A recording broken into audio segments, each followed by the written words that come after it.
কি হলো? দেখো রয়েছে কোথাও ওই ঘরে। কোথায় গেল? আমার দরকার আছে। ও তুমি এখানে বসে আছো? আমার এসব কি সব মেখে বসে আছো? এসব কিসের ঠিক আছে, যে সে যা খুশি মেখেছো, তোমার দরকার নেই আমার। তুমি 100টা টাকা দাও, আমার তাড়াতাড়ি দরকার আছে। আরে আমার দরকার আছে, আর্জেন্ট বলি তো চাইছি, আমার কাছে খুচরো নেই, আমার 100 টাকা। ওখানে ব্যাগ আছে, ব্যাগ দাও। কোথায় আমার ব্যাগ আছে? দেখো।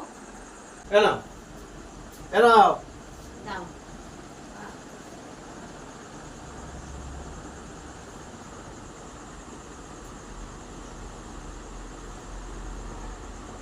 দাও তাড়াতাড়ি। দেখো কোনটা কত টাকা? এটা 100 টাকা, এটা 500 টাকা। এটা 500 টাকা, এটা 100 টাকা। হ্যাঁ। তাহলে এই 500 টাকাটা তুমি নিয়ে যাও। হ্যাঁ। নিয়ে 100 টাকা নিয়ে আমাকে 400 টাকা ফেরত দিও। ঠিক আছে? নাও। 450 টাকা ফেরত দিও। কি বলছো? না কিছু বলছি না, ঠিক আছে দাও। কি আছে কি?